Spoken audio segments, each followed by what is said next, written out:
ala paubaya Tagalog ay kuan siya guys, Ilonggo version.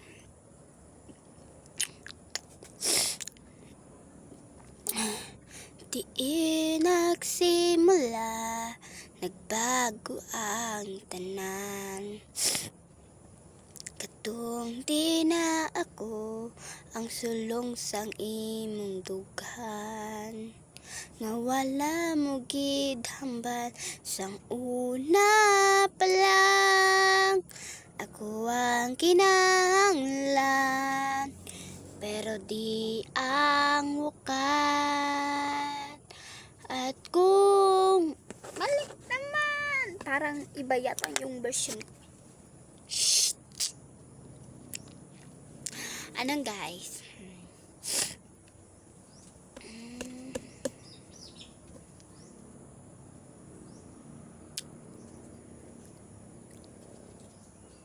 Pangita dyan ako.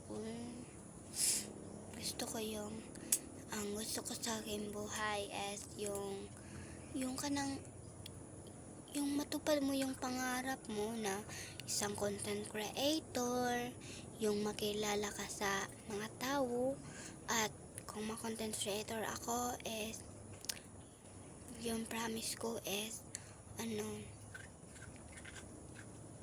tutulungan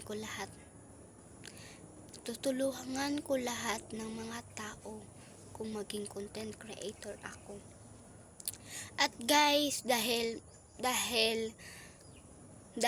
malapit nang pumutok yung bulkan namin dito is yung di ba lumilindil ngayon, wag niyo pong kalimutan mag-pray of God, kay kung ang Ginoo manggod atong tawgon, bisang unsa ka trahedya ba na kung naa ka sa kamot sa Ginoo, walay mahitabo nimo. Dili jud ka panalipdan ka sa Ginoo kung unsa man na bahala imong gamit nga maguba, mawasak imong balay, gold ba na imong balay, kanang daghang kag alahat, gold na imong mansyon, gold na ang imuhang kanang mga sinina, ayaw jud na unaha.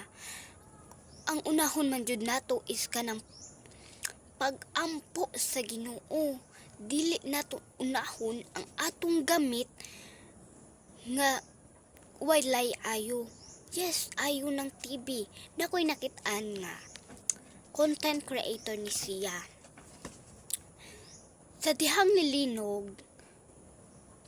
nilinog, ang usa ka babae nga niingon nga, uy, ang TV, di niingon ang lalaki, niingon siya nga, okay ra to.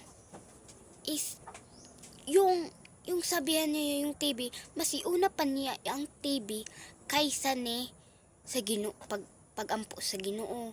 Mura siya silot nilingi tay tungod kay dindot yang balay, gold, di nahimo siya asin.